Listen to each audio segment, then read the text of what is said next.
नमस्कार, मी आरती Kulkarni. One India मराठीमध्ये तुमचं स्वागत आहे. अजूनही निवडणुकांचा उत्सव सुरूच आहे. महाराष्ट्र आणि हरियाणाच्या विधानसभा निवडणुका झाल्या आणि आता दिल्लीच्या विधानसभा निवडणुकांमुळे पूर्ण देशभरामध्ये राजकीय चर्चा रंगू लागलेल्या आहेत. आणि याबद्दलच बोलण्यासाठी आपल्या सोबत आहेत लोकसत्ताचे दिल्लीचे विशेष प्रतिनिधी महेश सरलशकर. महेश, खूप खूप स्वागत आहे तुमचं वन इंडिया मराठीमध्ये. नमस्कार. महेश, गेली 7 वर्ष दिल्लीमध्ये वार्तांकन करतायत आणि सगळ्या राजकीय घडामोडी अतिशय जवळून त्यांनी पाहिलेल्या आहेत. महेश, दिल्ली विधानसभा निवडणूक जी आहे ती नरेंद्र मोदी आणि अरविंद केजरीवाल यांच्यामध्येच होणार हे आता स्पष्ट झालेलं आहे. त्याच्यावरून बरंच पोस्टर वॉर दिल्लीमध्ये सुरू झालेलं आहे. आणि फक्त भाजपची एकतर्फी निवडणूक नाही किंवा केजरीवाल यांच्याकडूनही एकतर्फी निवडणूक नाही अशी चर्चा आहे. नेमकी काय स्थिती आहे? हा, आता मुख्य दिल्लीची निवडणूक जी आहे ती बीजेपी वर्सेस आप अशीच आहे. आणि हम्म. आता बीजेपीकडे कुठलाही नेता नसल्यामुळे, मुख्यमंत्री पदाचा नेता नसल्यामुळे, चेहरा नसल्यामुळे ऑब्व्हियसली ती नरेंद्र मोदी, पंतप्रधान नरेंद्र मोदी वर्सेस अरविंद केजरीवाल अशीच आहे. आणि हम्म. त्याच्यामुळे आत्ता आत्ता म्हणजे काय म्हणतो आपण, आता ते वातावरण तापायला सुरुवात झालेली आहे आपच्या बाजूकडून, बीजेपीच्या बाजूकडून. त्यामुळे एक पोस्टरबाजी आणखीन हा सगळा जो खेळ, जो राजकीय खेळ असतो तो सुरू झालाय. म्हणजे हम्म. मुद्दा असा आहे की इथले जे पुजारी आहेत त्या पुजाऱ्यांना त्यांनी 18,000 रुपयाचं मानधन देण्याचं केजरीवालने हे केल्यावरती हे हम्म. कसे चुनावी हिंदू आहेत चुनावी हिंदू. असं. हा. हा, चुनावी हिंदू. तर त्याचं एक पोस्टर बीजेपीने केलं. त्याला काउंटर म्हणून त्यांनी गोटचं केलं, ग्रेटेस्ट ऑफ हम्म. All time. हा हम्म. कसा एक अरविंद केजरीवाल हा greatest of all time GOAT आहे आणि हा आपचा कसा नेता आहे, आणखीन तो इन वे विरोधी पक्षांचा इंडियाचा पण कसा नेता आहे असं ते हम्म. दाखवण्याचा प्रयत्न करतात. म्हणजे जर ते पोस्टर तुम्ही बघितलं असेल तर त्याच्यामध्ये त्याचा जो वेशभूषा जी आहे ती सगळी म्हणजे एखादा एअरफोर्सचा जो हम्म. हे जो असतो, तर त्याचा जो एक पेहराव घातलेला असा आणि आणखीन रुबाबात तो अरविंद केजरीवाल बाहेर येतोय अशा हम्म. पद्धतीचे पोस्टर्स आता लागलेले आहेत. त्याच्यामध्ये अमित शहाचं पोस्टर आलं की बाबा हा हो. आता आम्हाला तुम्ही चुनावी हिंदू म्हणत असाल तर हा चुनावी मुस्लिम आहे. हम्म. आत्ताच तर अमित शहाला मुस्लिम दिसायला लागलेले आहेत का वगैरे, अशा पद्धतीचं बॅनरबाजी ही सुरू झालेली आहे आणि ती आता वाढत जाईल या ह्याच्यामध्ये. तर मुद्दा असा आहे की आता बॅनरबाजी हा इनिशियल स्टेज आहे. त्याच्या हम्म. पलीकडे जाऊन बऱ्याच गोष्टी होत आहेत ग्राउंड लेवलवरती आतमध्ये.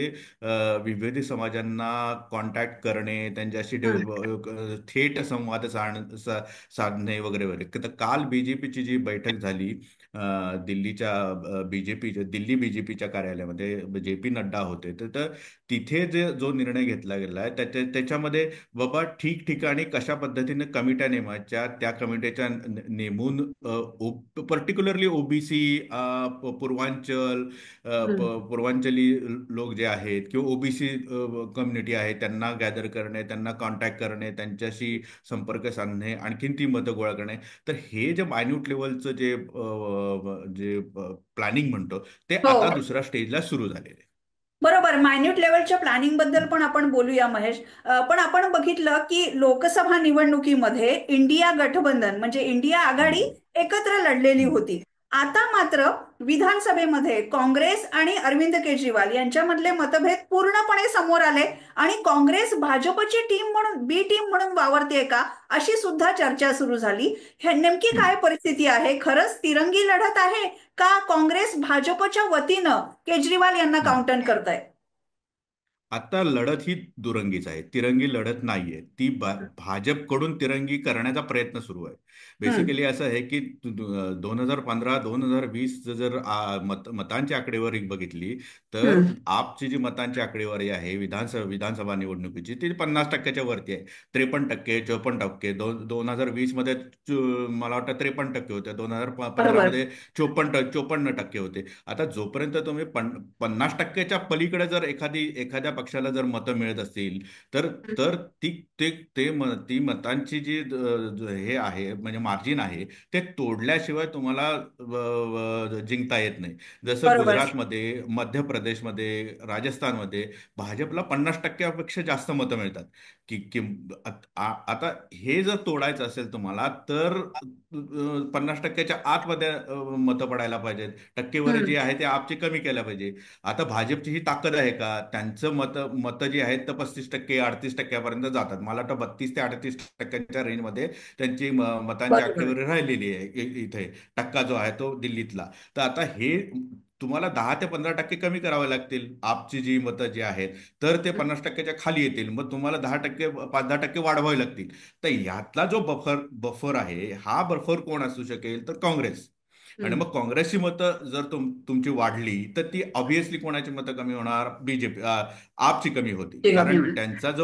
त्यांचा वोटर जो आहे दलित असेल मुस्लिम असेल हा जो हं. वोटर आहे तो तो काँग्रेसचाच पूर्वीचा वोटर होता जो हं. आपकडे गेलेला आहे. हं. त्यामुळं जर काँग्रेसची मतं वाढली तर आपची कमी होतील. तुमची हं. बीजेपीची काही मतं वाढली तर एक एक एक लढाई जी आहे ती एकदम टोकदार होईल किंवा ज्याला हं. बॅटलफील्ड म्हणतो ते त्याच्यामध्ये मग संधी राहते बीजेपीला की आमचे सीट्स वाढतील, हं. आमची कराची सत्ता येऊ शकते.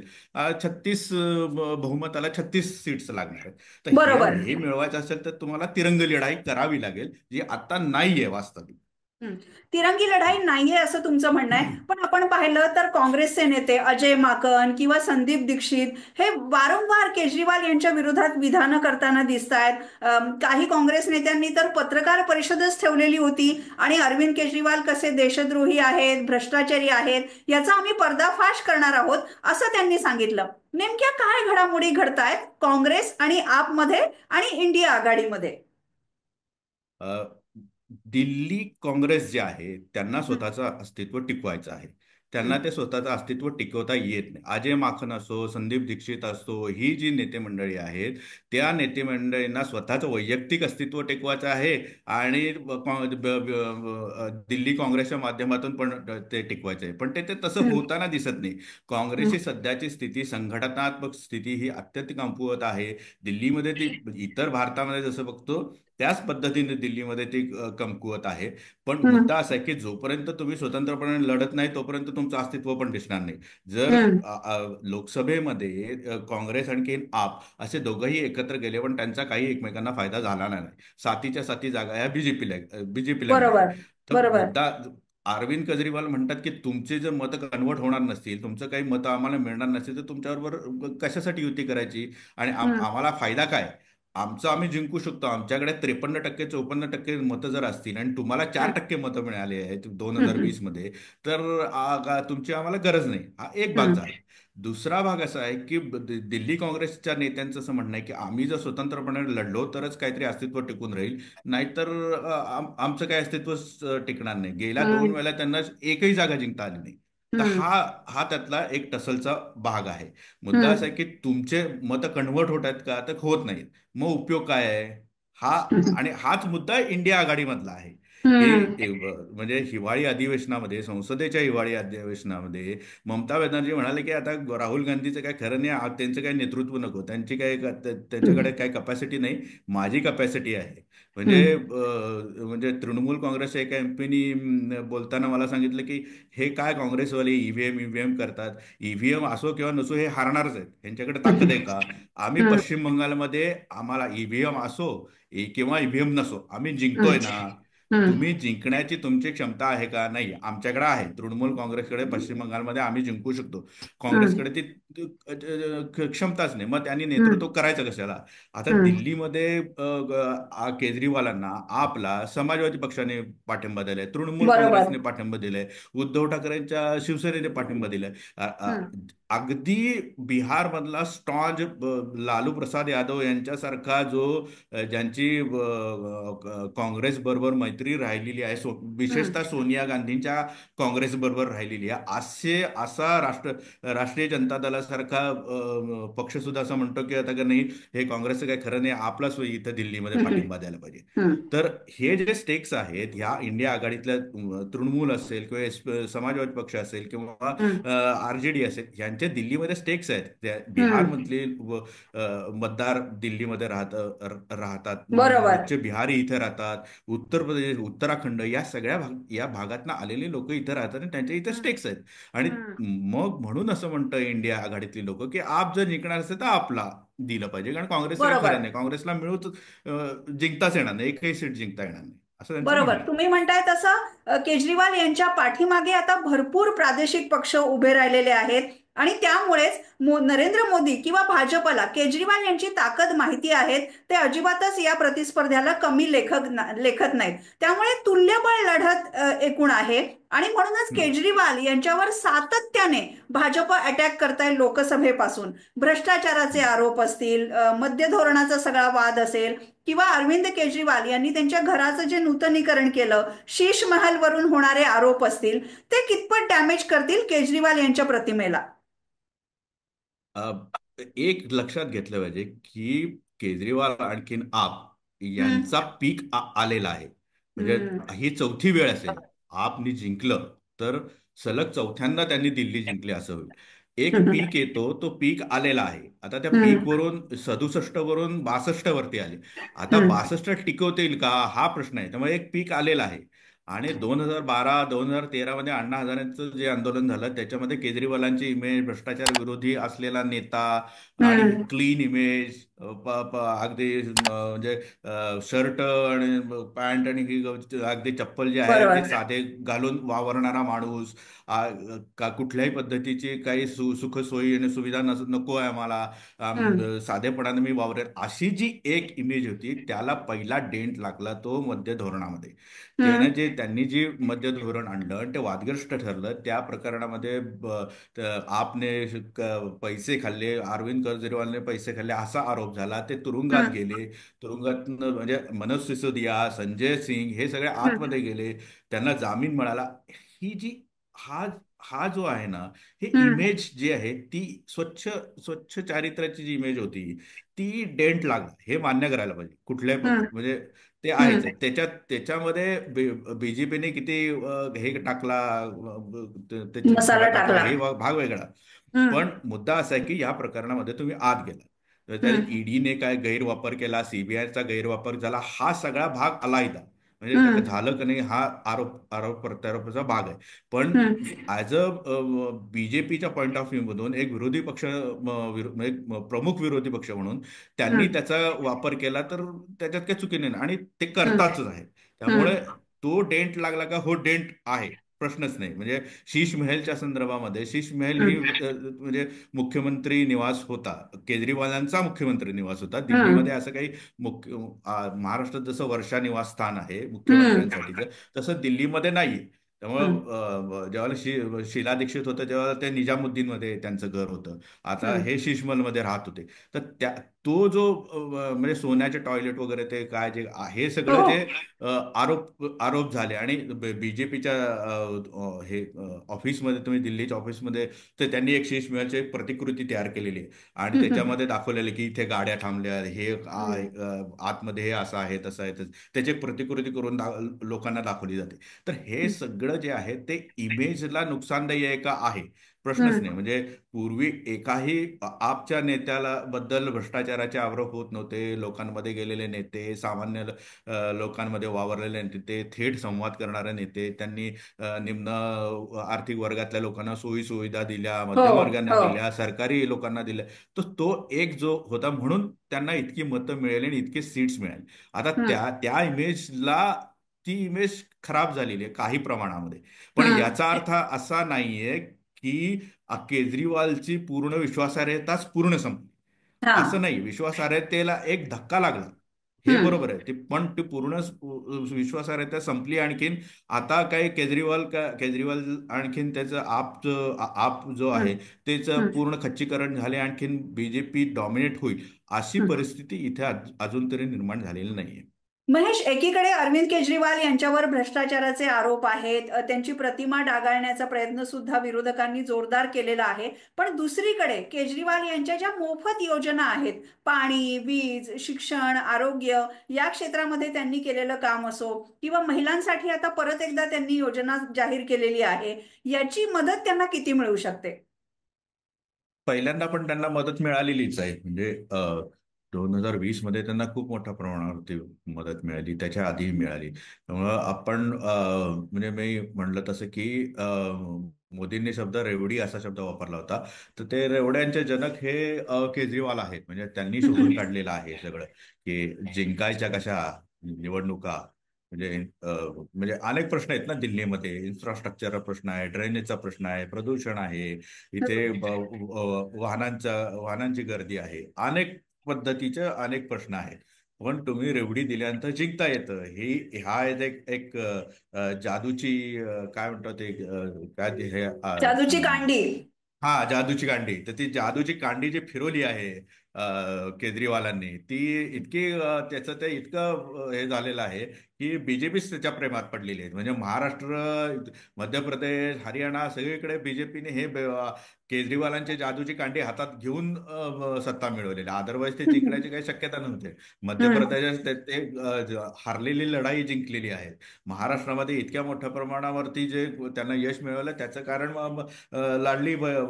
लाडकी बहीण योजना आहे. तशी योजना हम्म. आता केजरीवालांनी सुरू केलेली आहे. ती पण मला वाटतं मुख्यमंत्री महिला सन्मान योजना अशी जी आहे ती योजना हम्म. आहे. वृद्धांसाठी संजीवनी योजना आहे. तर हम्म. अशा योजना ज्या आहेत त्या सुरू केलेल्या आहेत. त्यामुळे त्याचा आधीचा जो रेवडी जी होती ती रेवडी कंटिन्यूच राहणार आहे. म्हणजे मोफत हम्म. वीज असेल, मोफत पाणी असेल, रुग्णालयातले सवलतीत उपचार असतील, महिलांना मोफत बस असेल, हे जे रेवडी जे आहेत ते रेवडी त्या सगळे सुरूच राहणार आहेत. हम्म. ऍडिशनल जे जे आहे ते ऍडिशनल त्याच्यामध्ये भर पडणार आहे त्या सगळ्या रेवड्यांची. आता हम्म. मुद्दा असा आहे ना की 30-35 हजाराचं जे कुटुंब असेल, 4-5 सदस्यांचं, त्याच्यामध्ये तर दहा बरोबर. एक हजार जर वाचत असते, 10-12 हजार रुपये, तर एक 10-15 हजाराची महिन्याला बचत होती. ही खूप मोठी बचत आहे.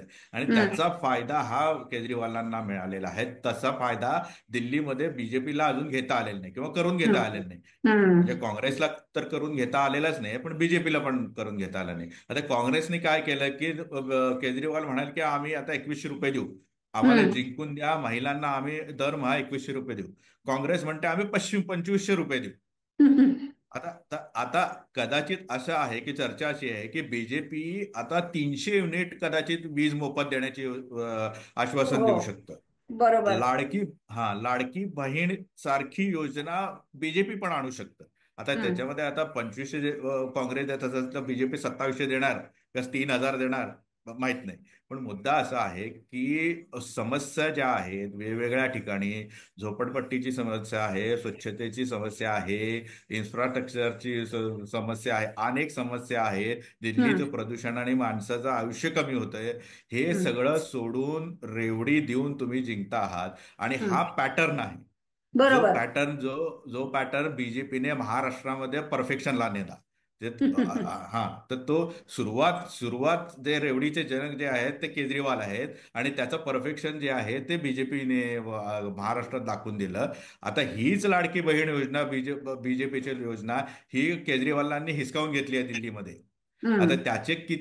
त्याला किती प्रतिसाद मिळेल, त्याला मतं किती मिळतील, हा हा सगळा म्हणजे हा खेळ रेवड्यांचा एक मस्त रंगलेला आहे इथे बरोबर. दिल्लीमध्ये. रेवड्यांचा खेळ रंगलेला आहे. पण जसं तुम्ही म्हणालात की मोदींची किंवा भाजपची जी राजकारणाची स्टाईल आहे, हम्म. त्याला अगदी हम्म. बरोबर शेरा सव्वा शेर असं केजरीवाल यांचं राजकारण आहे. जर मोफत योजनांमुळे सगळा गरीब आणि झोपडपट्टीमधला वर्ग जर केजरीवाल यांच्या बरोबर राहणार असेल, तर दुसरीकडे मध्यम वर्ग सुद्धा आहे, ज्याला भाजपने हिंदुत्वाची एक जादूची कांडी फिरवलेली आहे. तर हा सगळा सामान्य माणूस हा केजरीवाल यांच्या बरोबर, आम आदमी केजरीवाल यांच्या बरोबर, आणि भाजपच्या बरोबर मध्यमवर्गीय, असं काहीतरी चित्र असेल का?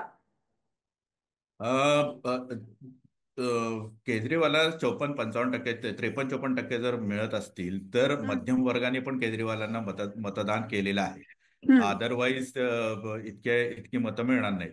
इथे मुस्लिम साधारणतः 12% आहे, दलित मला वाटतं 17% असं, हा 17% हम्म. आहेत, ओबीसी आहेत 20%, 19-20% आहेत. तर हा असा सगळा चंक आहे हम्म. ज्याच्यामध्ये बेसिकली दलित, मुस्लिम, निम्न आर्थिक वर्गातले घटक जे आहेत, समुदाय आहेत, त्यांनी केजरीवालांना दिले. म्हणजे रिक्षावाले असतील, फेरीवाले असतील, फेरीवाले हे जे आहेत. आहे, तर हे जे आहे त्यांनी दिलेलं आहे केजरीवालांना मतदान. आता हम्म. बीजेपीचा सर्वात मोठा प्रॉब्लेम जो आहे की त्यांना नेतृत्वच नाही इथे. हम्म. म्हणजे तुम्ही वेगवेगळ्या राज्यांमध्ये जाऊन पहा, बीजेपीचे संघटन हे त्यांच्याकडे नेते आहेत, नेतृत्व आहे आणि संघटन पण आहे. हम्म. तुम्ही बूथ लेवलला ते काम करताय. इथं प्रश्न असा आहे की त्यांच्याकडे नेतृत्व नाही. म्हणजे मदनलाल खिराडा होते, हम्म. तुमचे साहेब सिंग वर्मा होते, बरोबर. त्याच्यानंतर आणखीन कोण होतं, केदारनाथ सहानी होते, विजयकुमार मल्होत्रा होते. ही हम्म. तगडी नेते मंडळी होती, हम्म. त्याच्यामुळे त्यांना सत्ता मिळालेली होती. हम्म. आता गेल्या 25-26 वर्षामध्ये त्यांना सत्ता न मिळण्याचं कारण हे एक एक आहे. म्हणजे हम्म. नुसत्या मध्यमवर्गीय वर्गाच्या पाठिंब्यावरती काही निवडणूक जिंकता येत नाही. आणि हम्म. तसं काही म्हणजे बीजेपीला ते यश पण मिळालं नाही गेल्या 15-25 वर्षामध्ये. मधली हम्म. ते 15 वर्ष हे आता शीला आपच होता. दीक्षितांचं सरकार, त्याच्या आधी हम्म. म्हणजे आपच्या आधी शीला दीक्षितांचं सरकार होतं. हम्म. 13-14 पर्यंत, आणि नंतर मग हम्म. आता हे केजरीवालांचं 10 वर्ष सरकार आहे. त्यामुळे हम्म. मुद्दा असा की बीजेपीचा प्रॉब्लेम हा आहे की त्यांना आता मोदींना उतरवण्याशिवाय गत्यंतर नाही. तेच हम्म. आमचे नेते आहेत, तेच आमचं नेतृत्व आहे, असं म्हणून ते सगळ्या गोष्टी. म्हणजे पहिला हमला केजरीवालांवरती, शाब्दिक हल्ला, हा मोदींनी केला. मग हम्म. इम्पॅक्ट सुरू झाला. म्हणजे नेरेटिव्ह बरोबर. सेट आत्ता नेरेटिव्ह सेट केलंय बीजेपीने. हे हम्म. नेरेटिव्ह कसं सेट केलं? मोदींनी हल्ला केला पहिला, की हम्म. आप ही आपदा आहे. हो. त्याची तर आप ही आपदा आहे म्हणल्यानंतर बीजेपीने आक्रमक पवित्रा घेतला. आणखीन ते एक हम्म. नेरेटिव्ह सेट करण्याचा प्रयत्न केला. हम्म. निवडणूक तुम्हाला ताब्यात घ्यावी लागते. ती निवडणूक आतापर्यंत केजरीवालच्याच ताब्यात होती, म्हणजे अजूनही हम्म. केजरीवालच्याच ताब्यात आहे. ती हम्म. घेण्याचा प्रयत्न आता मोदी करत आहेत. मग ते हम्म. पहिला हल्ला आपदा केला, हे संकट आहे, हे आपत्ती आहे, ह्या आपत्तीला घालवलं पाहिजे, हे भ्रष्टाचारी आहेत, हे सगळे गणंग आहेत, हे सगळे घोटाळेबाज आहेत. असं करत करत करत करत ते पुढे चाललेले आहेत. त्याचं हम्म. कारण असं आहे की एक एक फरक बघा, तुम्ही महाराष्ट्र असो, मध्य प्रदेश असतो, याच्यामध्ये बीजेपीची सत्ता आहे. हम्म. बीजेपीची ज्यावेळेला सत्ता असते त्यावेळेला तुम्ही सरकारच्या मार्फत लाडकी बहीण योजना राबवणं शक्य होतं. हम्म. महाराष्ट्रामध्ये हे राबवणं शक्य होतं, राबवलं गेलं.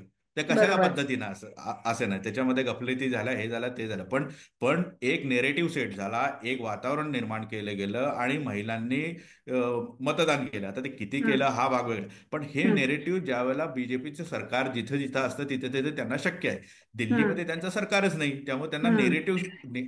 रेवडीच्या मार्फत हम्म. नेरेटिव्ह भाजपला दिल्लीमध्ये सेट करता येत नाही, कारण त्यांच्याकडे ती बरोबर. सत्ता नाही.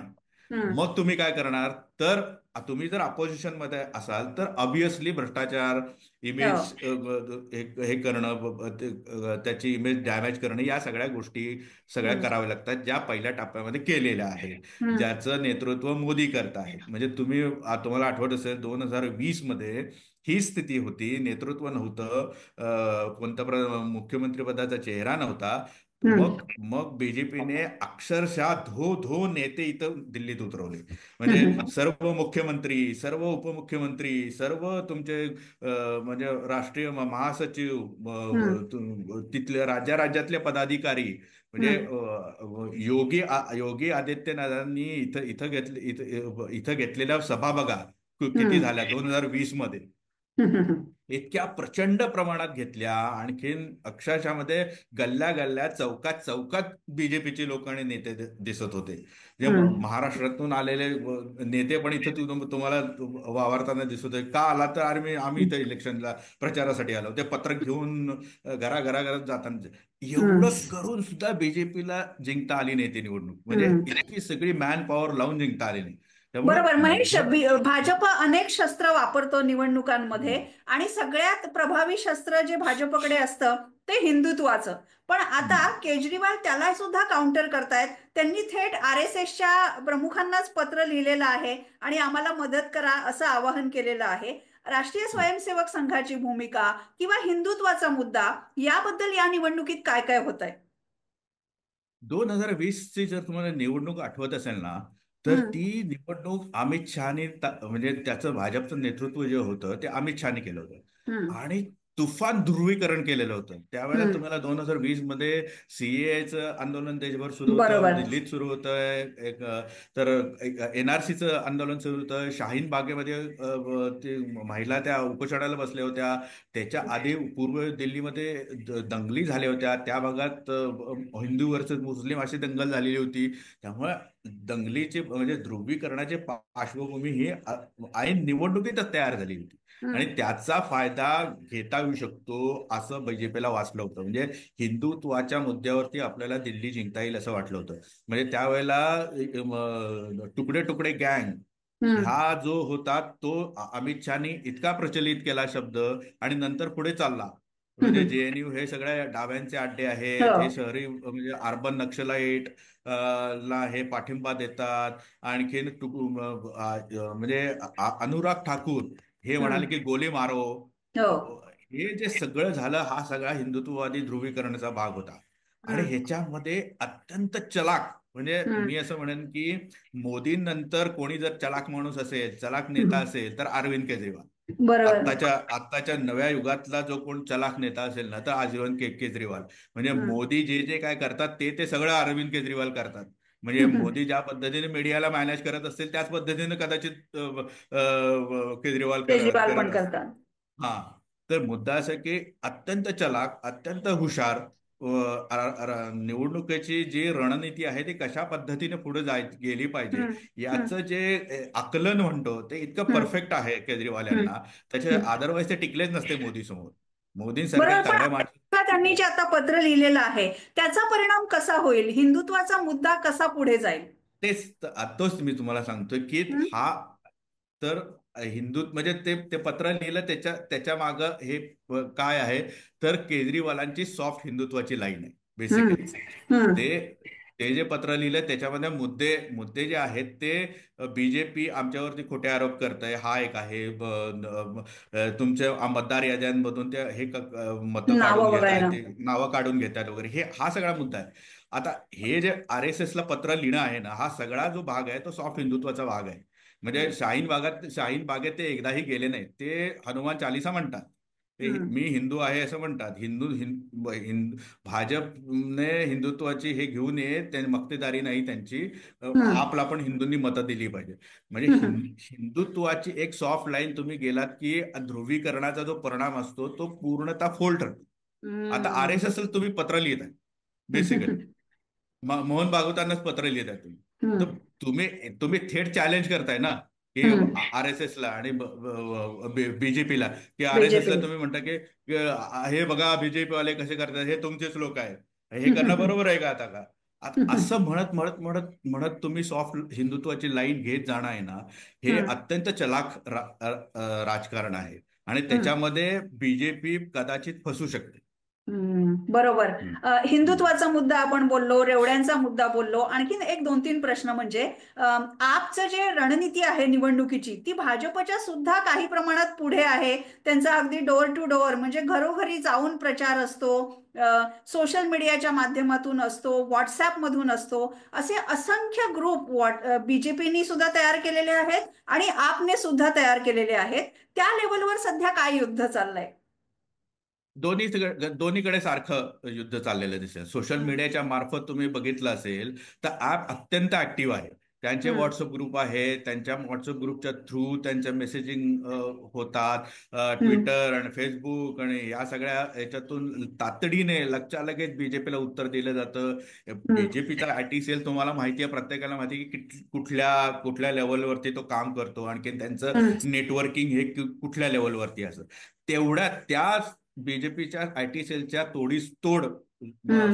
सोशल मीडियावरती आप आहे. आणि आत्ता नाहीये तो. हम्म. त्याने अनेक वर्षांपासून. सिस्टमॅटिकली म्हणजे त्यांनी सिस्टमॅटिकली सोशल मीडियावरती इन्व्हेस्ट केलेली आहे.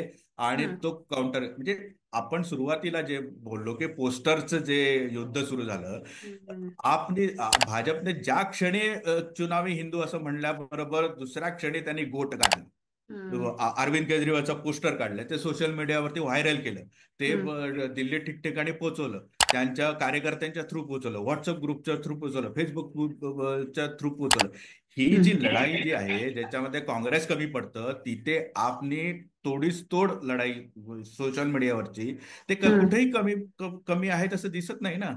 हम्म. म्हणजे दिल्लीमध्ये तरी, बाकी ठिकाणी त्यांची जी काही रीच असेल ते रीच असेल. जे हम्म. आपल्याला काँग्रेसमध्ये लॅकिंग दिसतं ते सगळं जे आहे ते बीजेपी आपमध्ये आप दिसतं. म्हणे. बीजेपीला तोडीस तोड गोष्टी होताना दिसत आहेत सोशल मीडियावरती, तुम्ही पाहिलं तर.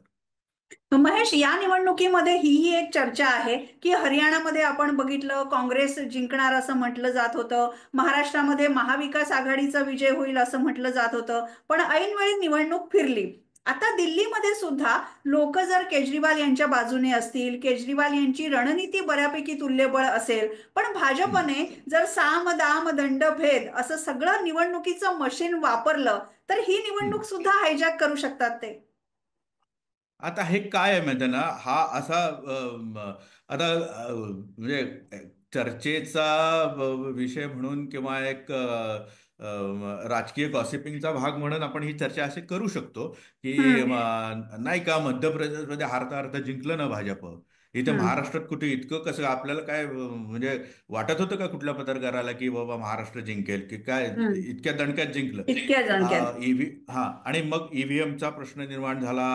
आणखीन काय मतदारांचे नावं यादीतनं गळाली वगैरे वगैरे. हा प्रश्न इथं दिल्लीमध्ये सुद्धा आहे ना. हा हम्म. निवडणुकीच्या प्रचारातला मुद्दा आहे की हम्म. म्हणजे पत्र जे RSS ला यांना लिहिलं, तो त्यातला त्या प्रचाराचाच भाग आहे ना. की केजरीवालांनी निवडणूक आयोगाला जाऊन भेटणं, हे जे आहे हम्म. म्हणजे आतिशी मुख्यमंत्री आतिशी हो. म्हणाल्या की नवी दिल्ली मतदारसंघ जो आहे जिथून केजरीवाल निवडणूक लढत आहेत, तिथे 10% मतं अतिरिक्त ऍड केली गेली आणि 5.5% मतं ही का कट केली गेली. आता ही हम्म. 5.5% नवीन जी मतं आहेत ती कोणाची आहेत मतं, आणि त्याची काही शहानिशा झाली आहे का? तर हम्म. त्यांचा एक मुद्दा, एक अधोरेखित म्हणजे त्यांचा अप्रत्यक्षपणे त्यांना असं म्हणायचं आहे की ही बीजेपीची लोक मुस्लिमांची मतं जी आहेत ना, ती नावं जी आहेत ती कमी करतात. हा. हा. नाहीतरी मुस्लिम मतं देतच नाहीयेत ना. मग हम्म. ह्यांची नावं हे झाली तर काय बिघडलं कुठं? म्हणजे ती हम्म. ती आपची जर मतं जर कमी होत असेल तर ती पाहिजेच आहेत. म्हणजे जर हम्म. 12% मुस्लिम मतदार असतील दिल्लीमध्ये आणि त्यांची नावं जर काढून घेतली गेली असतील, जाणार हम्म. असतील, तर त्याचा फायदा कुणाला मिळणार? तर तो बीजेपीला मिळणार. हम्म. असा एक अप्रत्यक्ष आरोप होतोय आणि हे इंटेन्सिफाय होतोय. या हम्म. सगळ्या गोष्टी होत आहेत. म्हणजे आता ईव्हीएमचा विषय निघालेला नाही, तो कदाचित नंतरच्या काळात निघेल. पण हम्म. आता जो मतदार याद्यांचा मुद्दा जो होता, जो महाराष्ट्रामध्ये पण निघाला, आणि महाराष्ट्रामध्ये म्हणजे काँग्रेसच्या लोकांनी इलेक्शन कमिशनला पत्र लिहिलं होतं त्या त्या संदर्भामध्ये. हम्म. तर तो हम्म. मुद्दा दिल्लीत पण आलेला आहे. तर ह्या हम्म. सगळ्या गोष्टी प्रचारात आलेल्या आहेत. पण मुद्दा असा आहे की त्यातला बीजेपीच्या रणनीतीचा जर मुद्दा आपण घेतला, तर हम्म. मागं पण मी एकदा बोललो होतो, मला वाटतं की महाराष्ट्रामध्ये संघाने 1 लाख छोट्या छोट्या बैठका घेतल्या. हो. म्हणजे हो. म्हणजे मतदान केंद्रनिहाय ऍक्च्युली त्या बैठका झाल्या असं म्हणता येऊ शकतं. आता हम्म. तशा पद्धतीचं मॅन पॉवर आणखी तशी रणनीती ती होईल का? तर कदाचित होऊ शकते. हम्म. आतून त्या सगळ्या गोष्टी होत असतील. आता बीजेपीची जी रणनीती आहे, डोर डोर कॅम्पेनिंग करणे आणि हे सगळे जे आहे 2020 हम्म. प्रमाणात ते करतीलच. आता हम्म. संघ किती उतरेल ह्याच्यामध्ये, तर ऑब्विसली संघ उतरू शकतो, त्याचा भाजपला फायदा होऊ शकतो. त्यामुळे ही हम्म. जी लढाई आहे ती अत्यंत तुल्यबळ होईल इथे. पण त्यातला एकच महत्वाचा मुद्दा की बीजेपी आपला 53% 54% मतं आहे. ती मतं ही तुम्हाला 40% आणा, 40-45% आणायला लागतील, आणि तुमची हम्म. 32-35% मतं ही 10%ची वाढवावी लागतील. तर हम्म. तुम्हाला तो तो हे मिळेल, तरच तुम्हाला पुढे जाता येऊ शकेल. हा त्यातला भाग आहे. बरोबर. भाजप कशी टक्कर देतं ते आपण बघूया. पण महेश, हम्म. अगदी शेवटचा प्रश्न. जर ह्या निवडणुकीमध्ये केजरीवाल यांचा विजय झाला, तर हम्म. नरेंद्र मोदींना टक्कर देणारा एक नेता, अशी केजरीवाल यांची जी ओळख आहे, ती अजून हायलाईट होईल असं तुम्हाला वाटतं का? नरेंद्र मोदी नरेंद्र मोदींना चॅलेंज करणारा नेता जो आहे, राष्ट्रीय हम्म. पातळीवरती तो अजून इंडिया आघाडीमध्ये आलेला नाहीये. राहुल बरोबर. गांधी हे एक नाव आहे की जे इंडिया आघाडीचं नेतृत्व करता आहेत. आणखीन ते हम्म. लोकसभेचे विरोधी पक्ष नेते आहेत आणि ते एक नाव आहे. अगदी तुम्ही वाराणसीच्या पहिल्या इलेक्शन पासून अरविंद केजरीवाल म्हणतात की मीच मोदींना हरवू शकतो. हम्म. तर ते ते तेव्हापासून सुरू आहे त्यांचं. तर मुद्दा असा की इंडिया आघाडी हीच मुळात इंटॅक्ट नाहीये, त्याच्यात हम्म. तीच कमकुवत आहे. तर इंडिया आघाडीचा नेता म्हणून केजरीवाल ते होतील का, आणखी मोदींना टक्कर हम्म. देतील का, हे हम्म. पण राहुल गांधींच्या व्यतिरिक्त दोन दोन तीन नावं आहेत. त्याच्यामध्ये हम्म. ममता बॅनर्जी आहेत, त्याच्यामध्ये हम्म. अरविंद केजरीवाल पण आहेत. म्हणजे हम्म. आपण असं म्हणतो की मोदींच्या पावलावर ते पाऊल टाकून विचार करण्याची क्षमता अरविंद केजरीवालांकडे आहे का, तर हो आहे. हम्म. प्रश्नच नाही. पण हम्म. पण त्यातला एक भाग असा की दिल्लीमध्ये तुम्ही सत्ता जरी मिळवली तरी हम्म. सुद्धा तुम्हाला पंजाब टिकवावं लागेल, तुम्हाला विस्तार हो. करावा लागेल, तुम्हाला तुम्हाला अरविंद केजरीवाल हे हरणे आहेत. पण हरियाणामध्ये त्यांना काही मिळालेलं नाही. हम्म. त्यामुळे तुम्ही विस्तार कुठं कुठं करणार, कसा करणार, हम्म. हा हा त्यातला भाग आहे. तुम्हाला राष्ट्रीय पक्षाचा दर्जा मिळालेला आहे. पण हम्म. तो तो पक्ष विस्तारणे ती प्रोसेस खूप मोठी आहे. आणि हम्म. आप हा तसा अजून छोटा पक्ष आहे. त्याची हम्म. इतकी काही मोठी वाढ झालेली नाही किंवा तेवढी हम्म. बीजेपीला टक्कर देईल एवढी काही तो पक्ष हम्म. नाही. आणखीन अरविंद केजरीवालांना वाटते की ते नरेंद्र मोदींना टक्कर देऊ शकतात, तर कुठल्याही हम्म. राजकीय पक्षाला वाटूच शकतं. ममता हम्म. बनर्जींना वाटतं, राहुल गांधींना वाटतं, तसं त्यांना वाटतं. त्यांनी हम्म. त्यांनी पहिली त्यांची हे असेल, लक्ष असेल की दिल्ली टिकवणे, पुन्हा बरोबर. मुख्यमंत्री होणे, आणि देन पुढे जे काय इंडियाचं आघाडीचं नेतृत्व करणे वगैरे, म्हणजे इंडिया आघाडी टिकली तर. हं. खरंय, दिल्ली राखणं हे आता अरविंद केजरीवाल यांच्या पुढचं आव्हान जसं आहे, तसं भाजपला सुद्धा दिल्ली परत मिळवायची आहे. आणि त्यामुळे ती भाजपसाठी सुद्धा प्रतिष्ठेची लढाई आहे. महेश, आता तुम्ही जे सांगताय त्याच्यावरून हवा जी आहे ती केजरीवाल यांच्या बाजूने जाताना दिसतीये. पण अजून निवडणूक कधीही फिरू शकते. 5 फेब्रुवारीला मतदान आहे, 8 फेब्रुवारीला निकाल आहे. तोपर्यंत आपण वेगवेगळ्या टप्प्यांमध्ये दिल्लीच्या निवडणुकीबद्दल बोलतच राहू. पण आमच्याशी बोलल्याबद्दल धन्यवाद महेश. इतक्या थंडीमध्ये सुद्धा दिल्लीचं वातावरण चांगलंच तापलेलं आहे आणि त्याचे सगळे तपशील आम्हाला सांगितल्याबद्दल खूप खूप धन्यवाद. दिल्लीच्या निवडणुकीबद्दल तुम्हाला काय वाटतं? अरविंद केजरीवाल यांच्या राजकारणाबद्दल काय वाटतं? हे कमेंट्समध्ये नक्की लिहा. आणि वन इंडिया मराठी हे चॅनेल लाईक करा, शेअर करा, सबस्क्राईब करा आणि तुमच्या सगळ्या मित्रमैत्रिणींपर्यंत सुद्धा पोहोचवा.